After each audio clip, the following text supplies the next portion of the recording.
we're gonna get going either way. I can't see you, but I am reading these chats and I'm loving it. Really love chat stuff. Drop info there. Andrea will flag it if I don't see it, but I'm always looking at the chat because we want it interactive. I may ask you, say more about that. Is this state or local? Who's impacted? Um, we just want to really be able to kind of get through the different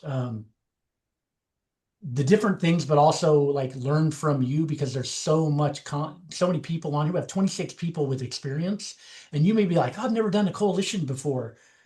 The work that you've done, whether like I'm a former school teacher and I bring in the stuff that I did when I was teaching, little kindergartners how to like skip and hop and jump all the time in my coaching because there's analogies and perspective. We want your feedback. All right. Linda, pediatric NP in northern Minnesota. Nurse Linda, practitioner. yeah, I just saw you. So I'm gonna call on you once again. Anybody can pass at any time if they don't want to answer. But how did you hear about this? And are you thinking about, or are you part of a coalition right now? Are you thinking about starting one? Ooh, I can see Linda too. I love it. Yeah. Hello. I'm part of the IEIC in northern Minnesota for early intervention. Um, I also am fairly new to the Fargo-Moorhead area and would like to, we have a lot of new Americans here. I'd like to promote the use of community health workers through Wellshare International.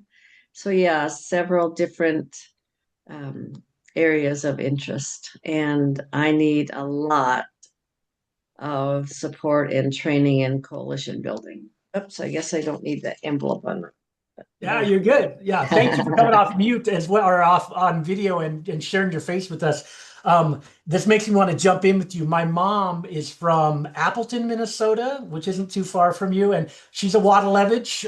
It's a long name, and she actually went back.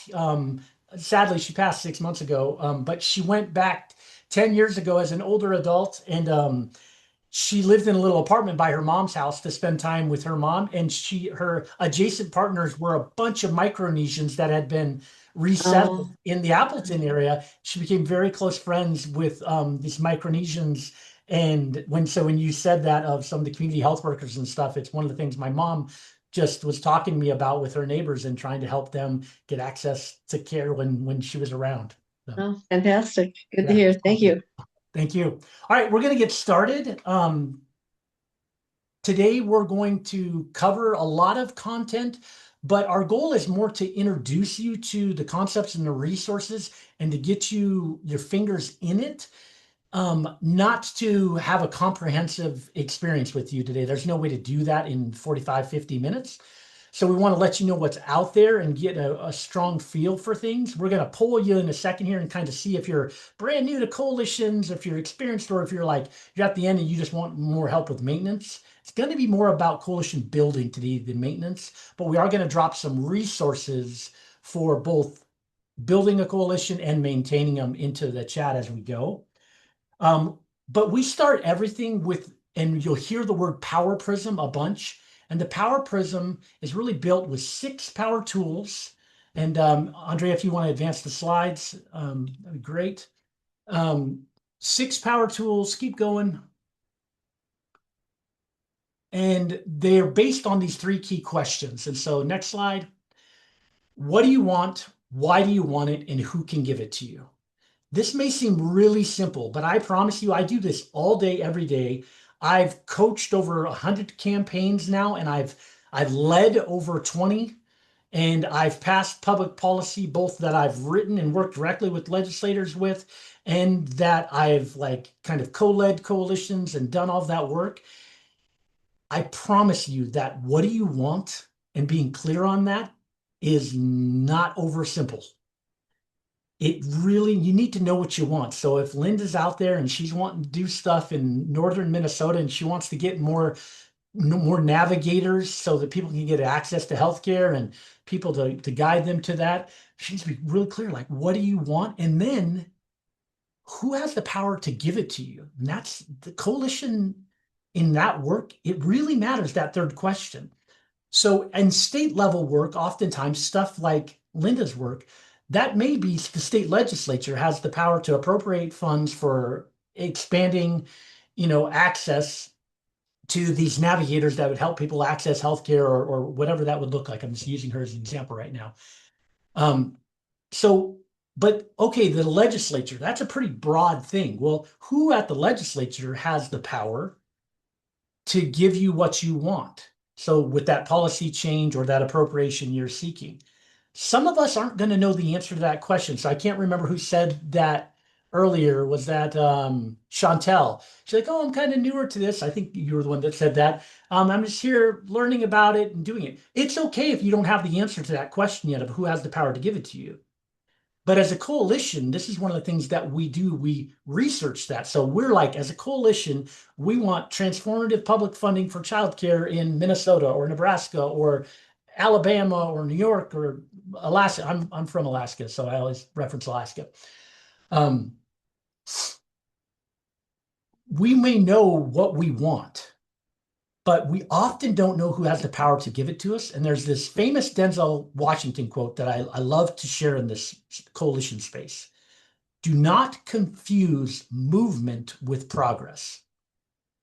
So you can get really busy building a group of people that care about childcare funding, let's say, or childcare subsidy reimbursement, or in Linda's case, like, will you state that again, Linda? Because I'm afraid I'm messing it up. Like, if what are you wanting? Do you wanting to expand people, the amount of people to help? Like, tell me again what you want.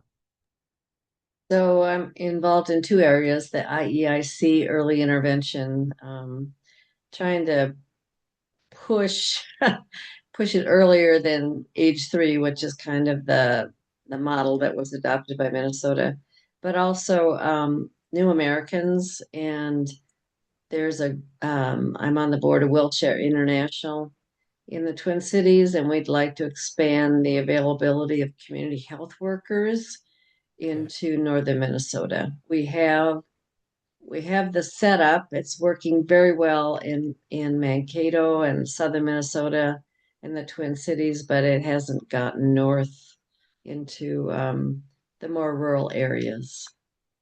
Love it. Thank you. So in your case, one of the what you wants is you want to expand the availability of community health workers, northern Minnesota.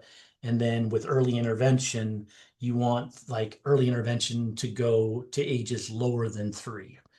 Let's grab one more just because we can use these examples and we'll jump into it. But let's who do we got here? How about Isha Hayes? Isha, if you don't mind jumping off, like you work with Teen Health in Mississippi. What's something that you want? Like as an organization or as an individual, like what do you want to change or fight for?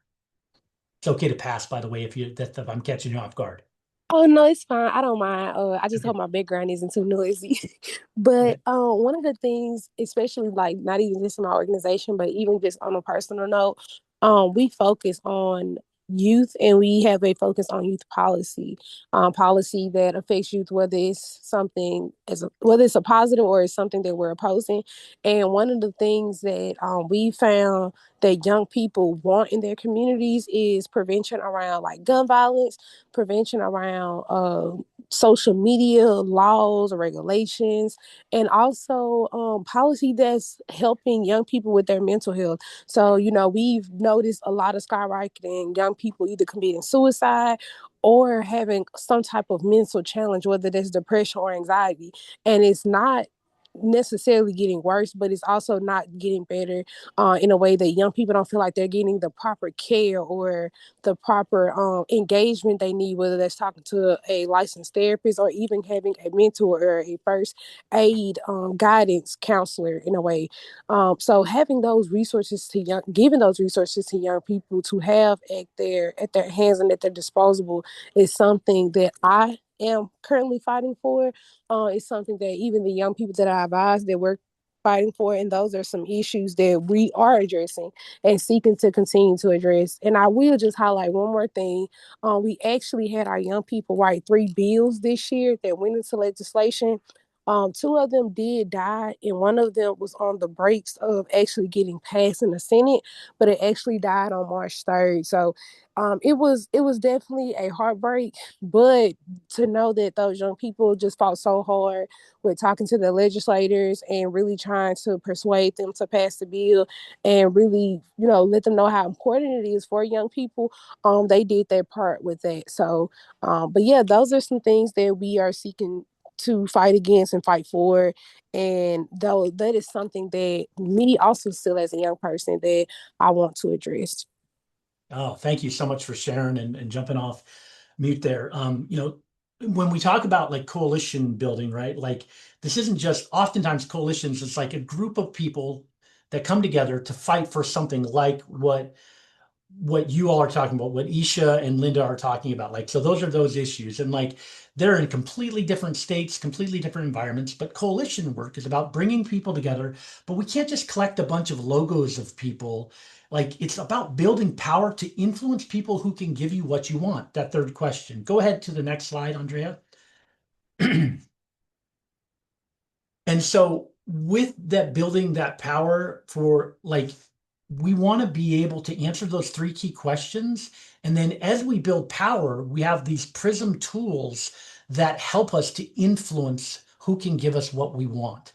To do that, we need to do research and data collection. We're going to do some of that together later on this call on who can give us what we want. So if Isha is trying to influence gun violence in Mississippi. And she brings together a group of people to address gun violence in Mississippi. And they're called the Teens Against Gun Violence Mississippi Coalition. All right, that coalition is like, all right, what do we want? And like detailing down like what they want to see. They want to see a reduction in gun violence. Why do we want it? We're sick of seeing our friends die, and like who can give this to us?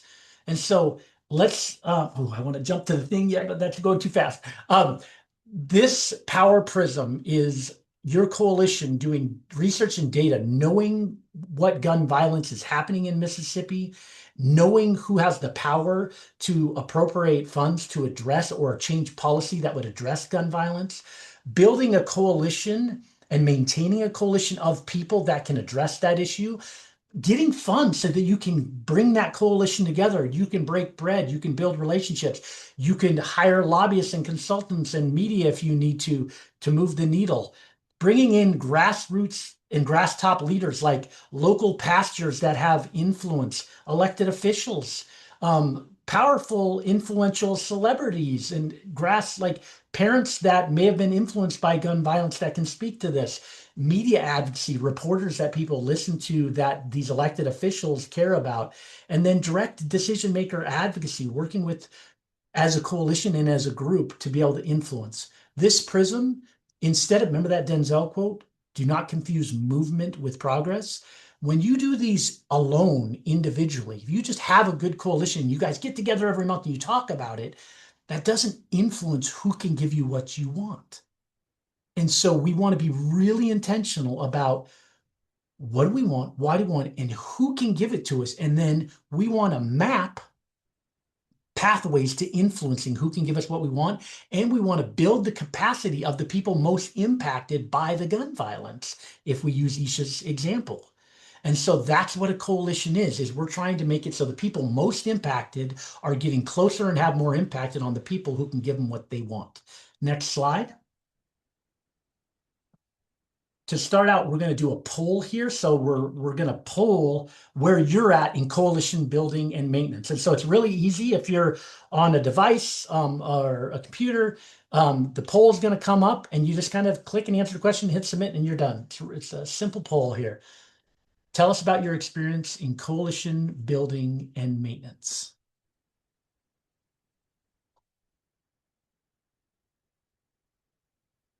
Take about 30 seconds to do this. I just want to congratulate the folks that are commenting as we're going along. Like, yes, the slides will be shared, Janine. It's okay to duplicate questions. Colleen, thank you for being a super commenter. I lead a family council. So Renee, I'm seeing you here, family council. All right, we're going to close out the poll in about 5 seconds. And so finish. Oh, there it is. It's closed. All right, so we have about a good mix here. So we've got some people that have done this quite a bit. We've got about, it doesn't have the exact number of people, but based on our numbers, we've got about 7 people that are new, 7 people that are pros, and a bunch of us that are kind of in the middle of like they've done some, but want to get something out of this. All right, let's jump to the next slide. What's one challenge with coalition building you have or you think you could have? Drop that in the chat, or if you're more of a verbal person, just jump off and say it out loud. Or you can do both too. Member engagement, Lauren, I see you.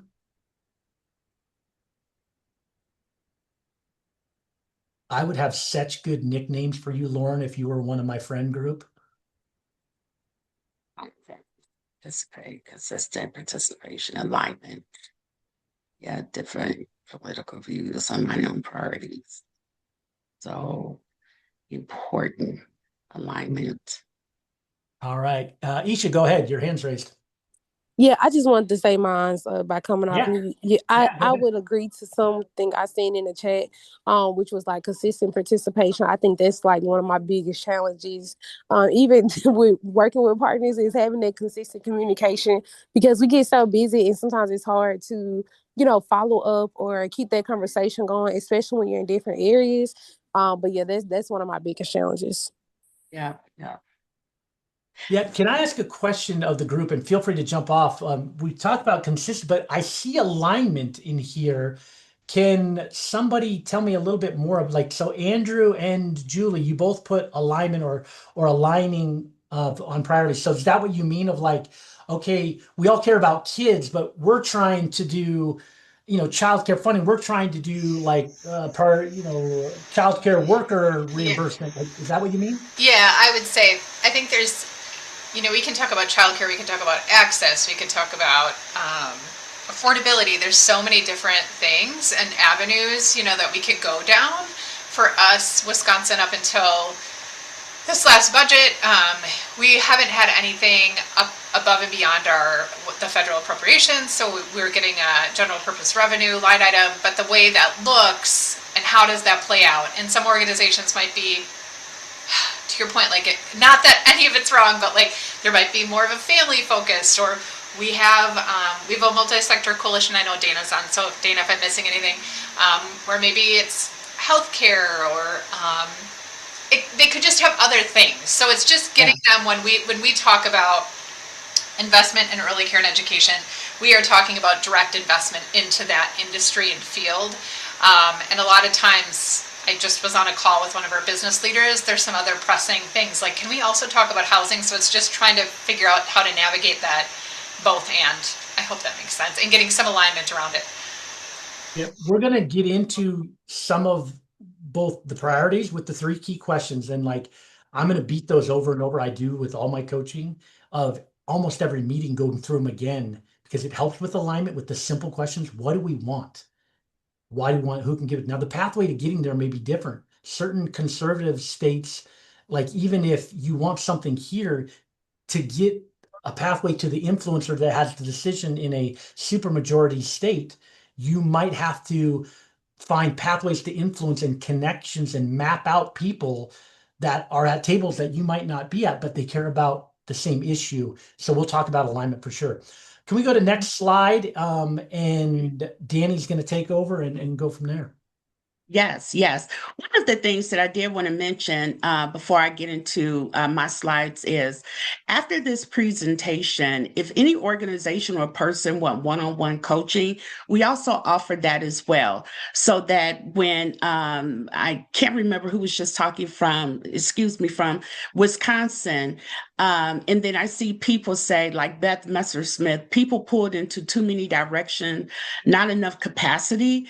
We could talk about how to narrow that so that you could focus on if it's one policy goal, or are you building a community impact coalition where you may have several issues, but then even within that collective community impact coalition, how do you get everyone to focus on a specific issue at different times?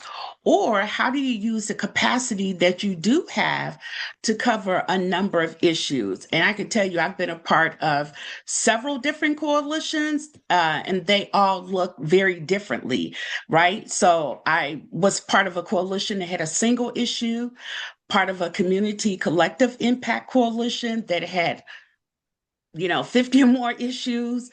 Then we had another statewide group, and they're still in formation right now, where they picked 3 key issues, and that's where they add their support. And so everyone that comes to the table, here are the 3 issues we're focusing on. We don't have the bandwidth for everything else. And that's another way where you can really utilize the capacity that you have. And it's for a narrow focus. So we could talk about that, like I said, in terms of one-on-one coaching as well after this training. But the one thing that I do want to shout out to Aisha, because as you build coalitions, make sure that you involve the community. One thing that is very frustrating when we do work with organizations, we ask them, have you polled the community? Do you have community representation? Where are the voices at the table? And so when Aisha was talking about these young people, you had them involved with drafting bills. You had them involved with advocacy. That's one of the ways you could keep a coalition together, because you're giving them something to do. Coalitions get burned out if they don't have enough to do, or if they're coming to meetings and there's no progress. In that case, Aisha, you had progress. The kids can see. We had 3 bills. We were moving these bills through session.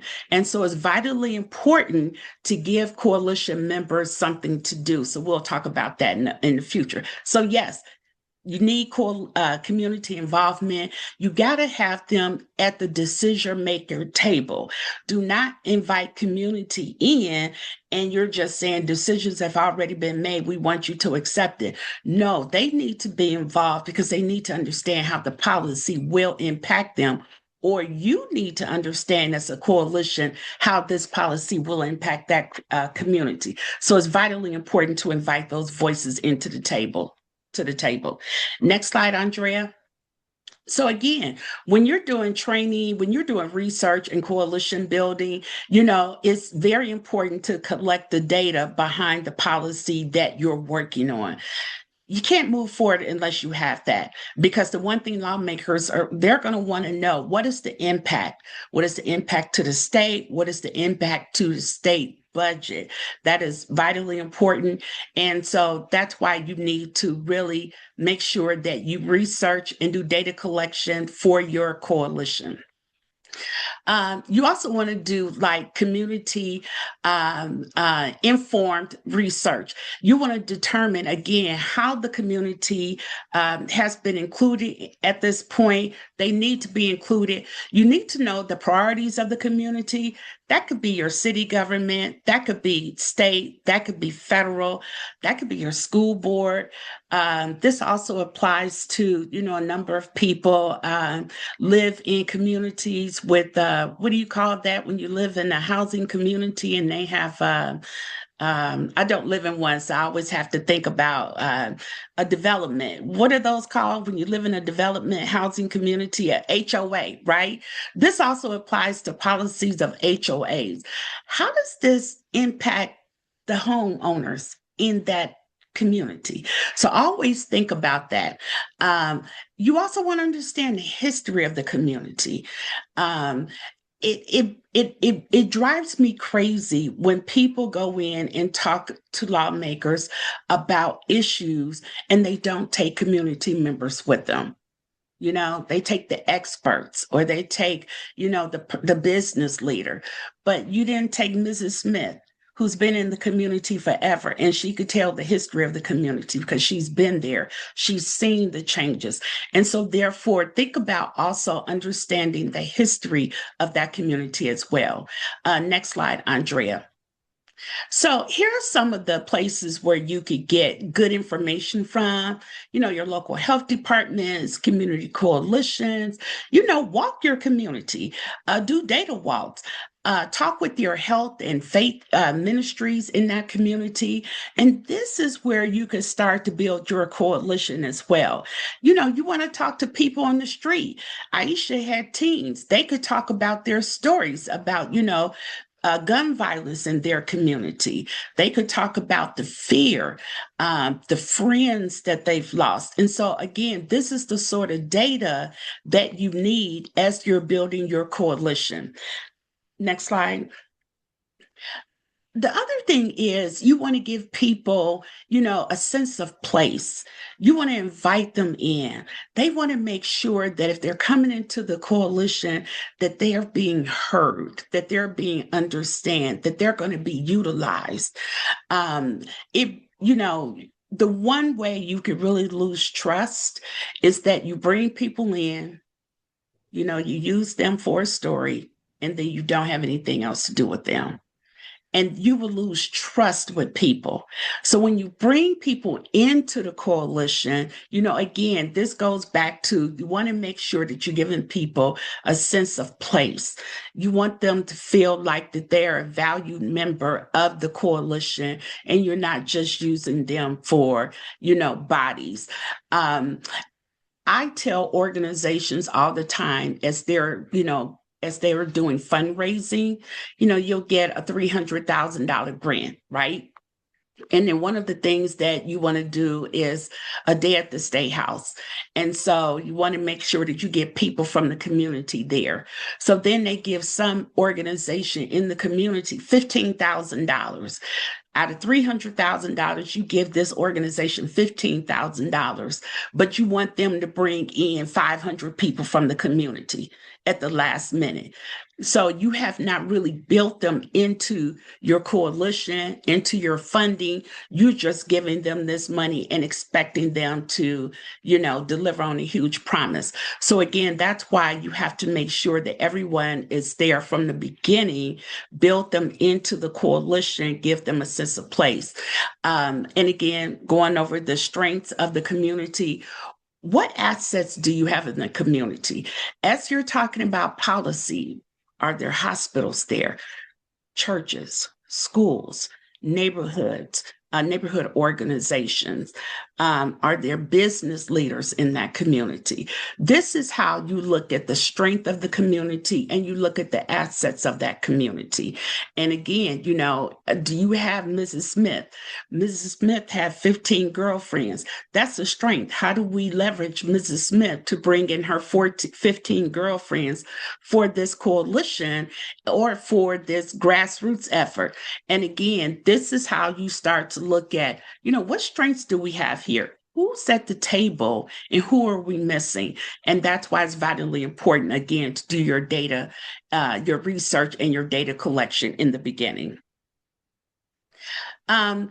Going back to, this is Ben. Identify 3 key decision makers. I lobbied for 18 years in Indiana. And so whenever I see decision makers, I go right into lobby mode. So right now, I'm going to turn it back over to Ben. Awesome. Thanks, Dan. And we're going to get our fingers in it now. This is that thing. I already spoke to this, the third question, like who has the power to give it to you? What motivates those people? And why are the most pressing issues what are the most pressing issues? So coming in and just being the solution to everything when you meet a lawmaker and just saying what's obvious to you doesn't always work. We got to get a feel and understand who can give us what we want. And then we got to research them. Where do they go to church? What are their pet issues? What matters to them? And then which organizations will help you access them? So if you know that Senator Smith, sits on, Senator, Mandy Smith sits on the Girl Scout committee and has been a member of the Girl Scouts, executive council for the last 20 years. And you have somebody that's been doing Girl Scouts in your community on your board. That's a pathway to influence there. You've got a connection through that.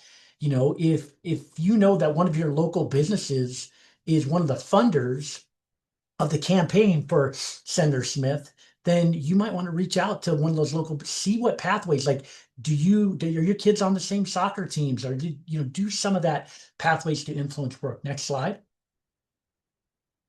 We're going to jump through a couple slides here pretty quick. So, your coalition partners, your grassroots, your key contacts, your board members, your donors, taking a look of like, when you know who can give you what you want, if that's the senator of, or the chair of Senate appropriations, or your local city council member, like once you know who can give you what you want, then you can start mapping the people that will give you more authentic pathways to them. Next slide.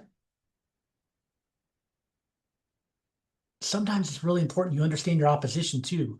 You may say, well, everybody cares about kids. Nobody's going to be opposed to this. If there's a price tag to it, somebody's going to be opposed because that money's got to come from somewhere. So they're going to take it out of the pot that was going to somebody else and give it to you. And they might not even be somebody that normally, this might be a partner of yours. They might even be on your coalition. And when you go in there and ask them for money and they're like, oh, we really like what you're saying, good pitch, we'll take it from here and give it to here. And then your partner's like, wait a second. And that campaign governance or your coalition governance comes into play there. Sometimes there's conflicts like that happen. Very important we understand opposition. Go to the next slide. Next slide. Great coalitions have representation from people that are most impacted. And you may think, well, like I'm using childcare a lot because a lot of us come to this space and we're interfacing with kids, and we're the National Collaborative for Infants and Toddlers, and we're Voice for Healthy Kids. So if you're working on an issue that's not child-centric, these principles apply to everything. I'm using a lot of examples from early childhood. The people that are most impacted by childcare aren't just children. It's the parents that parent those children. It's the businesses that those parents go to work for. It's the tax base, the people that benefit from the tax base. It's the community. There's all kinds of things. So like the people most impacted, having diverse representation of all those people that are impacted make great coalition. Amplifiers of the community voices. So the reality is there's a lot of those parents that are going to the businesses, that are taking care of the kids, that are trying to get to the soccer game, that are on the Girl Scout Council. They don't have the time to always be at everything. So getting trusted voices that can represent them on your coalition is important. Geographically complete. We hear this all the time. Coalitions are great for big communities, big cities, but what about us rural people? Like, was just talking to Linda about that. Like my mom, Appleton, Minnesota is a community of 700 people now. It used to be like 4,000 back in the 70s, but it's shrunk 60s and 70s. So those like rural towns, they matter too, and they have needs, and it's important to have that represented. And they like really blends of interest that support the goal. So like having a clearly diverse group, like faith communities and academia and youth, like we heard about earlier, really big. Next slide. All right, this is the magic slide. Now we're going to get in it. All right, so we're going to use AI a little bit. And so what I would love to see here is you to make an AI prompt with what you want, and then some of these people. So when you're building a coalition, you want to have the people in the core of like, they share your mission. In Mississippi, you want to have people involved that like they are dedicated to, and other organizations that are dedicated to reducing gun violence, and organizations that share the vision, but maybe not the mission. So they're with you on gun violence, but may not be their main thing. They may be child advocates and they want good for kids universally, but your mission is gun violence. Their vision is healthy, safe kids. So they're down with being with you. And then organizations with a self-interest that they will benefit if you win. Right. And so that exists out there of like thinking through that. AI is going to help us translate this a little bit into your thing. And then organizations that have a positive connection to your key decision makers. So this may be somebody like that has nothing to do with your issue, but their organization has a connection to the person who can give you what you want. And you just have a friendly relationship. So when I was working for the American Heart Association as the lead lobbyist in Nevada, we had issues like CPR in schools that kind of slightly adjacent to AERP, but not directly. They weren't going to put it on their priority list for their agenda.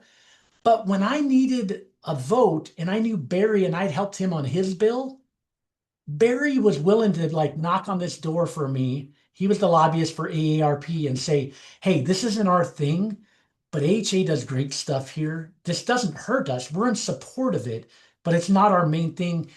I'd love to have your support on this one because they play nice. And so like those are the type of people. So I want you to take a moment and I'm gonna just show you a little example of what I did. And I want you to take your issue. So we've used Mississippi and Minnesota a lot here, but like say, please build me a coalition of people to address if you're Mississippi, but insert your thing. So please build me a coalition to address gun violence in Mississippi. I want it to be a statewide coalition that has these groups here represented. So we want organizations that share our mission. I'm going to drop this into chat, by the way, so you guys can easily cut and paste it. So build me a coalition for insert my issue in my state with these people represented. Just do that on Google, do that on ChatGPT, do that on Copilot, do that however it is that you have access to that. If you're on a phone, you can do it. You can literally go to ChatGPT and go to top. If you use whatever one, we're not judging you. Some people aren't comfortable using AI because they feel like some of the environmental concerns, respect that.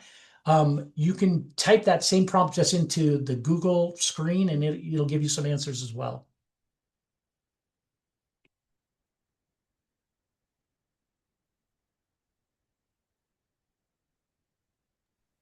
And then once you do that, maybe someone could give us an example of one organization that fit into one of the four types.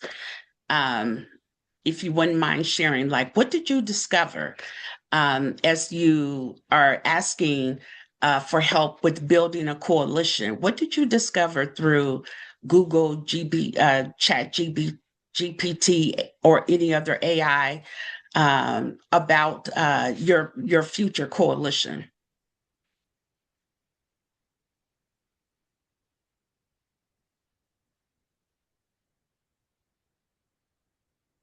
Or you could drop it into the chat.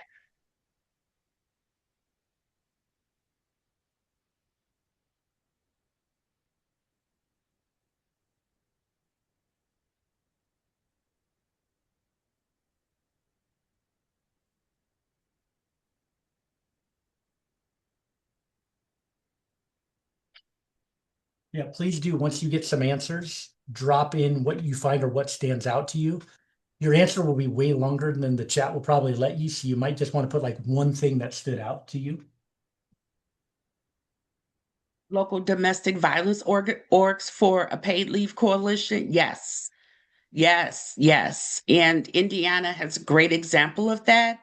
The Indiana Coalition Against Domestic Violence is a huge partner in the paid family medical leave campaign in Indiana. So yes, great example, Beth.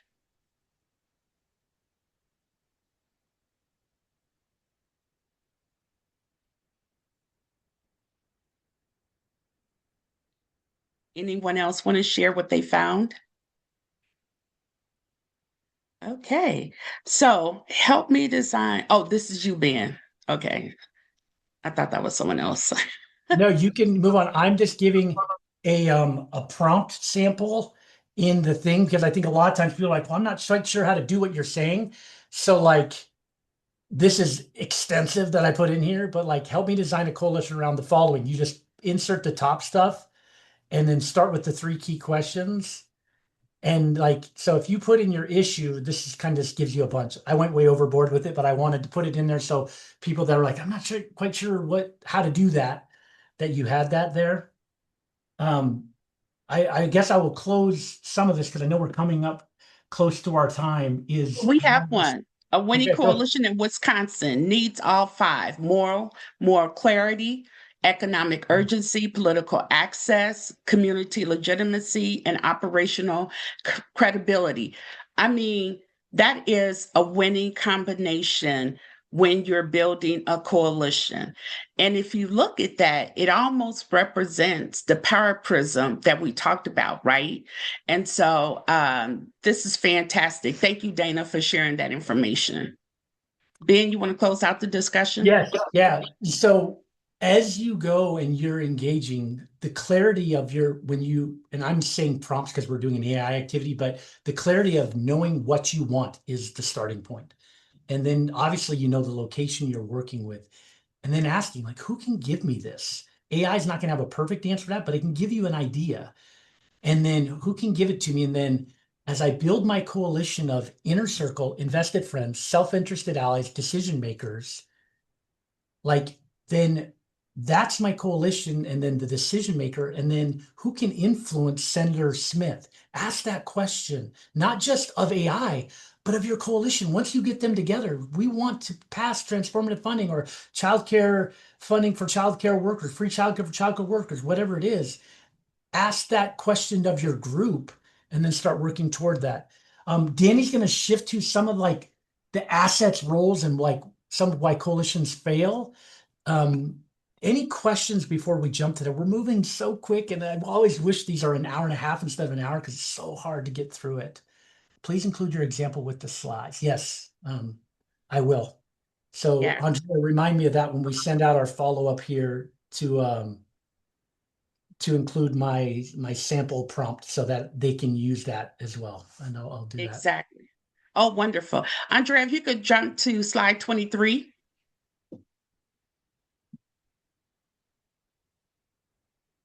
So one of the things that we want to look at is, your partner strengths and assets.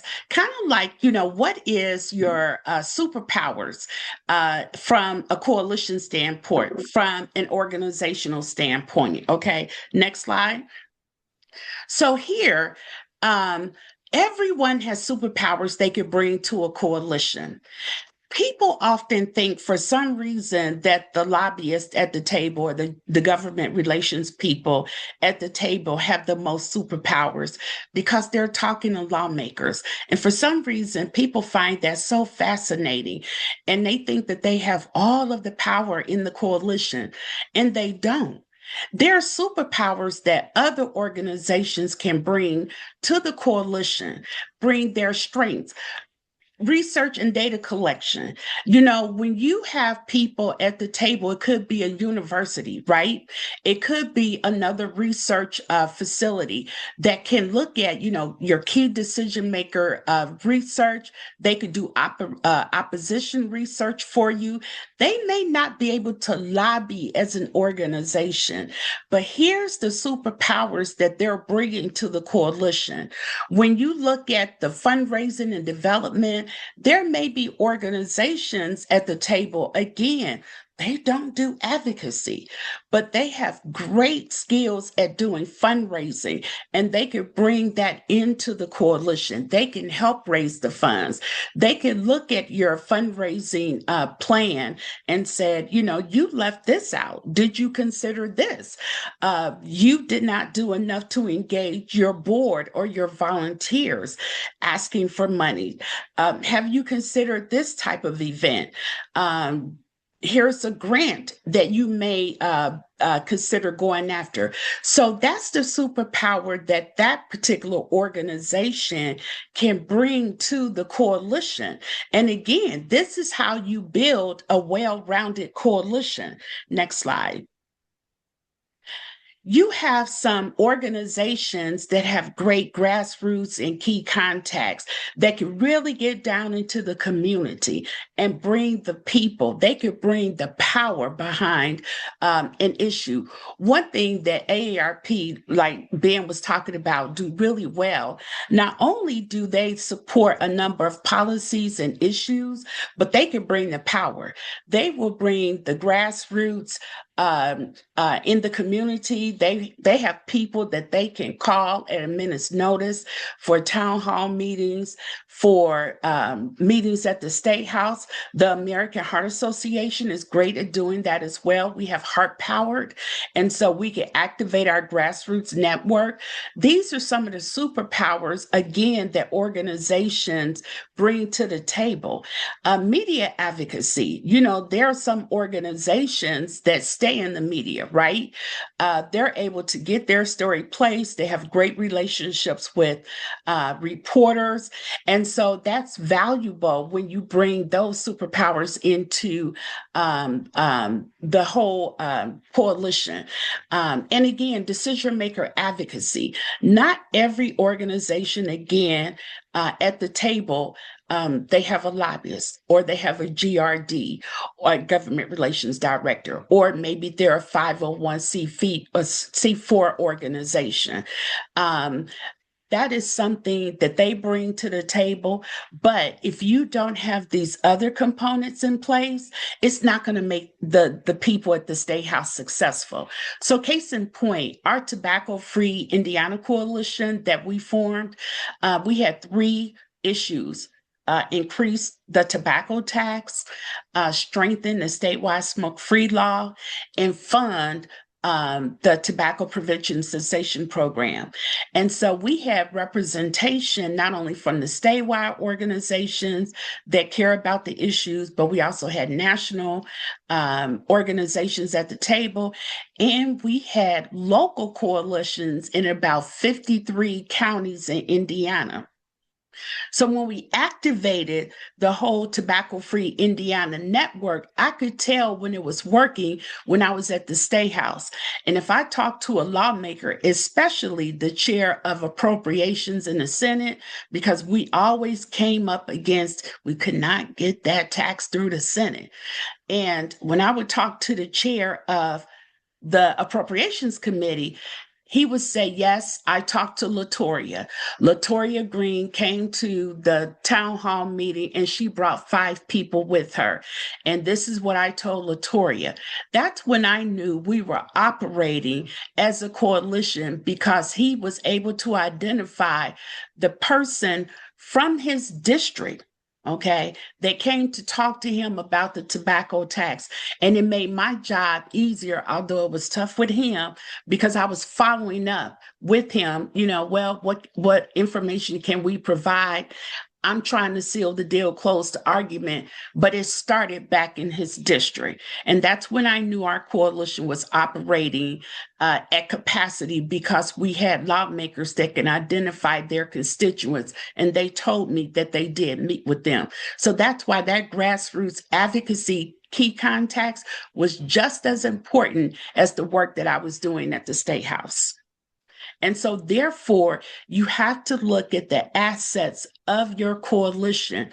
Who is at the table and who do we need to get at the table? I saw that Colleen put in the chat that they wanted to reach out to businesses.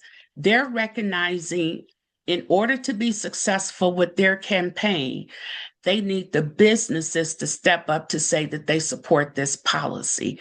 And that's why it's so important to look at your coalition inventory. Next slide, Andrea. So this is a great inventory asset document that we will provide for you, because again, you can look at leadership from communities intended to benefit from the policy change. You could look at your policy expertise, knowledge of the policy expertise in your community. You could look at representation that have the worst health outcomes. You could look at the staff to participate in coalition activities. This is a great document to use as you try to build your coalition, and you're looking at the assets that you already have, and will help to identify who you need to get at the table. Ben, did you have your hand up? I'm just time checking you. We're at 2 minutes, and so I want to let you know, I know that we went long on the activity, and so I just wanted to give you a time check. Yes, I'm done. Okay. Danny, thank you for your wealth of activity. As you can see from Danny's explaining her personal stories, like she's been in the trenches. She's worked on those 3 key questions, both on her own campaigns and that. That consultation link that we put in early, is available there. You can get some one-on-one time with, sometimes you're going to get Danny or I actually, because we're one of, a group of about 4 or 5 people that get assigned for that direct consultation. We hit you with a lot intentionally today. This survey, please let us know what you're satisfied with. And then in the chat after you're done with the survey, um, and you could try to fit this into 3 and 4 too, if you would like, but you could use the chat as well. But in the survey, please let us know what else you want, And so like, we want to know what you learned from like, what's something that you want to use that you like? What's something that you're still like, oh, you mentioned this, but we didn't get into it at all. We only covered about a fourth to a half of the full coalition building deck. It's usually like a 3-hour experience where we'll sit with a group. So if you want some one-on-one time to like work through your things, we'd love to help you and take that consultation link, and we can put that back in the bottom here as you finish your poll. Thank you. Thank you for your time. Thank you We for appreciate it. being here today and just sharing yourselves and jumping off and being in the chat and active. It makes a difference when people are in the trainings, not just sitting and getting, and it makes it possible to make it fun. Any closing thoughts you have, feel free to come off of mute or drop them in the chat. We'd love to hear them or questions, but please, please do take the poll.